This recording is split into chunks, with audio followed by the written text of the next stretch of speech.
झारखंड में पहली दफा संदिग्ध आतंकी महिला को गिरफ्तार किया गया है। आखिर शबनम कौन है और शबनम आखिर क्यों चर्चा में आई है? आखिर एटीएस की टीम ने शबनम को क्यों गिरफ्तार किया है? आज इसी पर हम चर्चा करेंगे। इससे पहले हम ये भी जानने की कोशिश करेंगे कि आखिर शबनम करती क्या थी। एटीएस की ओर से बड़ा रेड किया जाता है और उसके बाद खबरें ये आती है कि जो शबनम है वो एक साइबर कैफे चलाती है और कई जो प्रतिबंधित संगठन है, जैसे नाम आ रहा था HUT यानी कि हिज्ब उत तहरीर, इसके साथ ही कई ऐसे प्रतिबंधित संगठन है जिससे वो जुड़ी हुई थी। आज हम बातचीत करते हैं कि आखिर शबनम कहां से है, आखिर इतना बड़ा नेटवर्क वो कैसे फैलाई, आखिर इसके पीछे कौन कौन है और किसका कनेक्शन जो है अब तक सामने आया है। इस वक्त हमारे साथ हमारे वरिष्ठ सहयोगी मदन भी मौजूद है। मदन से बातचीत करते हैं कि शबनम परवीन अब काफी सुर्खियों में है झारखंड में। अब सभी की जुबान पर है कि आखिर शबनम करती क्या थी, कहां से थी और इनके पीछे कौन कौन कनेक्शन जो है फिलहाल सामने आए हैं।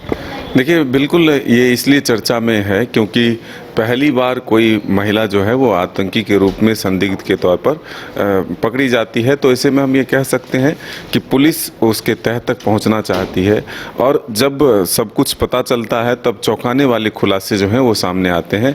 सबसे महत्वपूर्ण है कि 21 साल की उम्र में अपने नेटवर्क को इस तरह से बढ़ाना, 10 साल जो व्यक्ति जेल में रहा हो, इंडियन मुजाहिदीन के लिए काम कर रहा हो, उसको अपने नेटवर्क में जोड़ लेना, ये सबसे बड़ी साजिश और एक कामयाबी भी उसके लिए कह सकते हैं। लेकिन ये कैसे हुआ?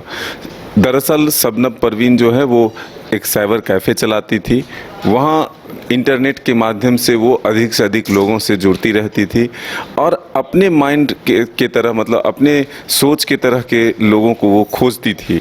इसी में एक लड़का जो है जिससे वो शादी करती है, वो भी उसके एक तरह से उसके संपर्क में आता है, फिर अपने नेटवर्क में जोड़ता है, दोनों संदिग्ध गतिविधि में शामिल हो जाता है। फिर प्रेम विवाह होता है जिसका विरोध उसके परिजन भी करते हैं लड़का के, लेकिन दोनों साथ मिल कर के फिर नेटवर्क को बढ़ाने लगते हैं। और आपने देखा कि हाल के ही दिनों में धनबाद से 5 संदिग्ध गिरफ्तार हुए, जिसमें से कि ये दोनों पति पत्नी भी हैं।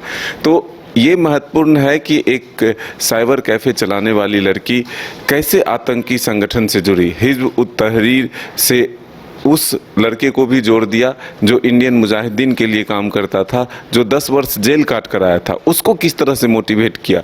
तो ये जो कन्विंसिंग पावर है वो काफ़ी अधिक था इसके पास। शबनम लड़की थी और उसके बातों को लोग ज़्यादा वैल्यू देते थे।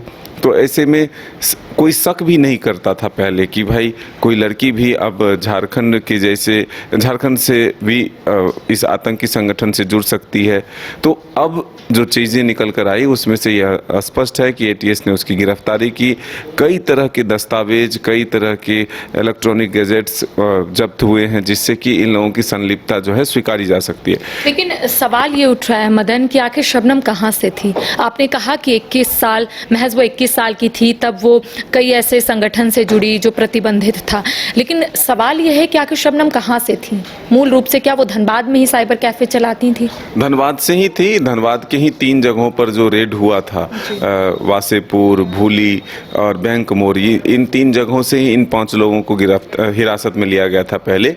फिर इसके बाद तह तक पहुंचा और धनबाद में ही शबनम साइबर कैफ़े चलाती थी। और आप ये जानते हैं कि अक्सर युवा ही साइबर कैफ़े पहुंचते हैं।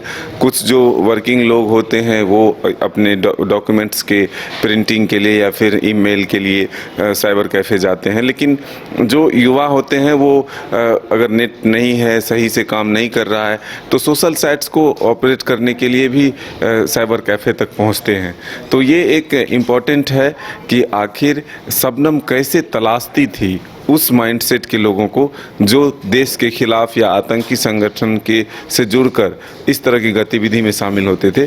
तो अब अयान जो उसका हस्बैंड था, ऐसे युवाओं को वो ट्रैक की और फिर अपने प्रेम जाल में भी उसे लेकर के उससे शादी भी करती है और उसको संदिग्ध गतिविधि में शामिल कराती है और फिर आगे अपना नेटवर्क बढ़ाती है। तो हमने कहा ना कि 10 वर्ष जो जेल काट कर आया हो, उस व्यक्ति को भी उस संगठन से तोड़कर शबनम ने ही अपने संगठन में जोड़ा। तो ये एक मोटिवेशनल पावर जो था वो काफ़ी तेज था। काफ़ी अधिक था और इस तरह की गतिविधि देखिए लगातार बढ़ता जा रहा है। आप देखें कि जिस तरह से पहलगाम में घटना हुई, उसके बाद बोकारो से भी एक शख्स गिरफ्तार होता है। इसी तरह से आतंकवादी और उसको बढ़ावा देने के लिए उसे थैंक यू कहता है पहलगाम की घटना को लेकर। और फिर कल भी आप देखें कि रांची से भी एक शख्स गिरफ्तार होता है और वो भी इसी तरह की सोच को आगे बढ़ाने के लिए पोस्ट करता है सोशल साइट पर।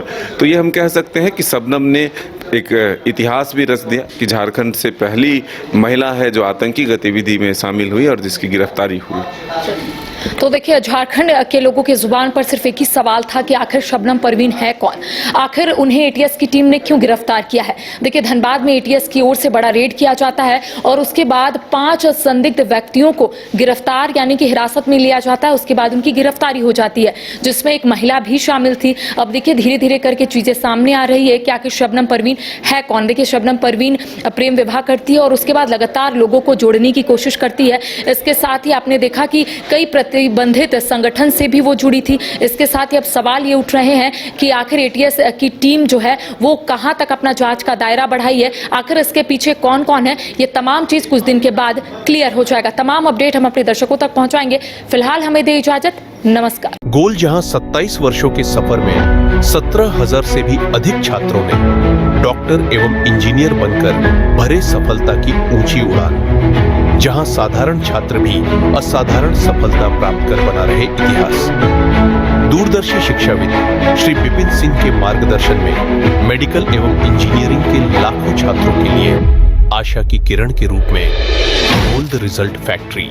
अगर आप देश के किसी भी कोने में रहते हैं, अगर आप पटना आना चाहते हैं और घर जैसे रहने और खाने का आनंद लेना चाहते हैं तो एक बार जरूर आए होटल डायमंटन। संपर्क करें 9572759746, 9031859981, 0612400158 एड्रेस अपोजिट विद्या संस्कार स्कूल, रंजन पथ, गोला रोड, बेली रोड, पटना 801503।